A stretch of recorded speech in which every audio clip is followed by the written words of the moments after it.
आज इस शोक सभा में आए हुए सम्मानित श्रोता सज्जन, सम्मानित पिता तुल्य गार्जियन अभिभावक और सम्मानित हमारे गायक, सम्मानित गायिका और सम्मानित कविगण और हम सबों के मान सम्मान, कलाकारों के गीतों को अपने चैनल पर ले जाकर पहुंचाने का काम, कलाकारों के नाम को रोशन, कलाकारों के यहाँ के गूंज को हिंदुस्तान के कोने कोने में पहुंचाने का काम हमारे सभी यूट्यूबर साथी, आप सभी के साथ यूट्यूबर साथियों का भी हम ब्रिजमोहन यादव मोहनिया कैमूर बिहार के धरती से बहुत बहुत इस्तकबाल खैर मकदम करते हैं, हार्दिक अभिनंदन मंगल चंदन और स्वागत करते हैं।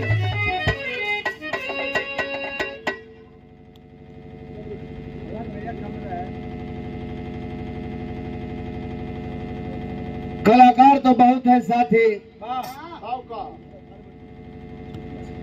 बहुत ज्यादा गौले से, बहुत ज्यादा बोलने से, बहुत ज्यादा कुछ कहले से आदमी कहे खिसा हमनी के देहात में बटलोहिया का एगो चाउर से पता चल जाला पूरा बटलोहिया। तो ये सब आप लोगों का प्यार, आप सभी का स्नेह, आप लोगों का दुलार है।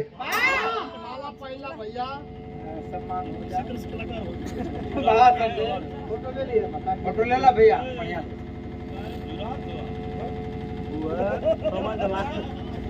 कुड़ियों में गुथा हुआ प्यार पुष्पहार और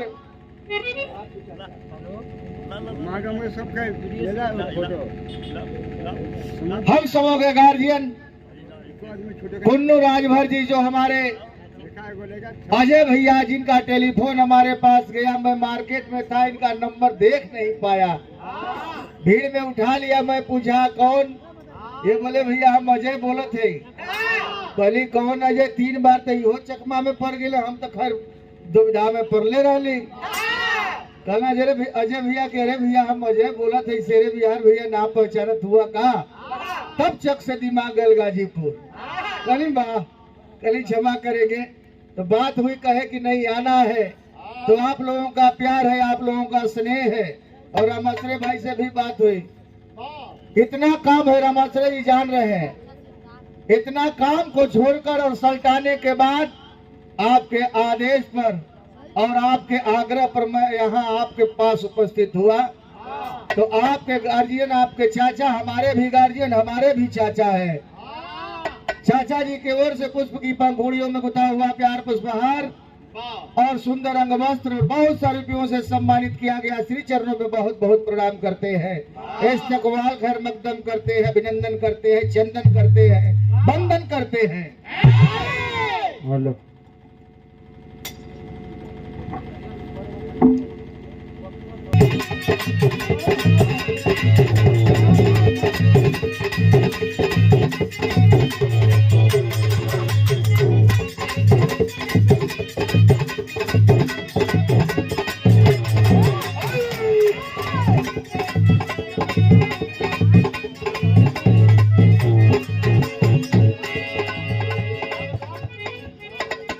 अब यही सुन ली है जाए आप लोग,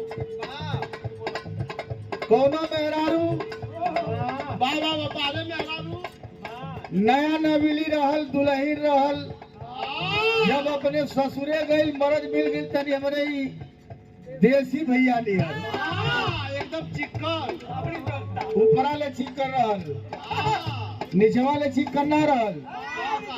ऐसे तो सुहरावत एकदम सर से सरक जा। अब वही तू बॉर्डर ना पार भइल होगा, लेकिन जा कर बिहार में छोड़ा, रोहतास का बॉर्डर बिहार में हो गई हो। दुल्हनिया गई, मर्दा मिल गई, तन की घर कोचा के मतलब तनकी करे, तो दुल्ही पुछली सवाल कैली का हो, ससुरा गई रहलू हा, तो हर जना कैसन बारन, तब दुल्ही बतावतिया।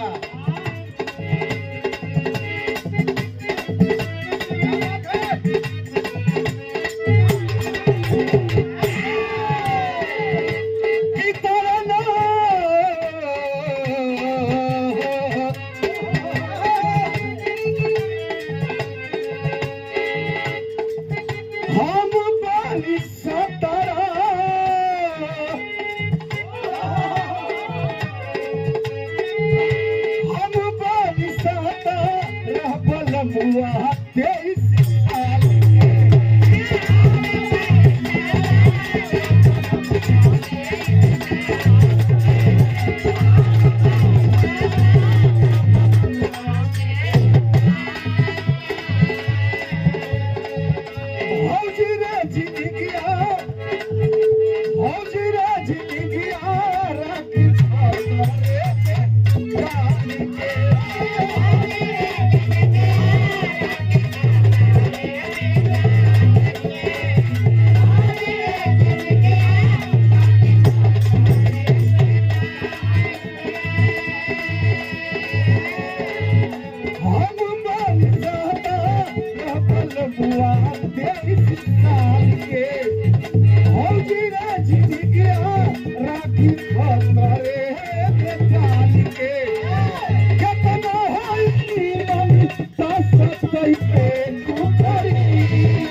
ये देखिए व्यवहार के धनी और समाज में अपना अच्छा पहचान बनाने वाले बड़े भैया अजय राजभर जी, आपके पिताजी अजय भैया के पिताजी की ओर से पुष्प की पंखुड़ियों में गुथा हुआ प्यार पुष्पहार और बहुत से रुपयों से सम्मानित किया गया। श्री चरणों में बहुत बहुत प्रणाम।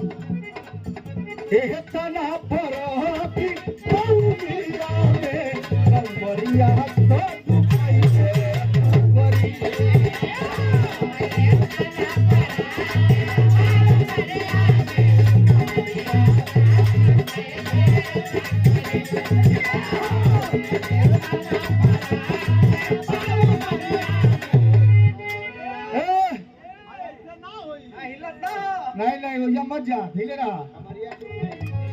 हो गई पूरा डेकोरेट बलम,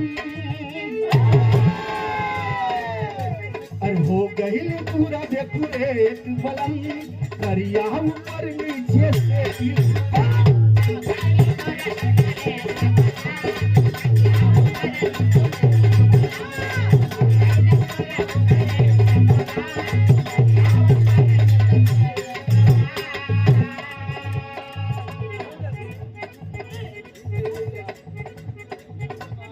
ठीक है। आपके लड़के हैं तो लड़का बराबर हो गए। अब सब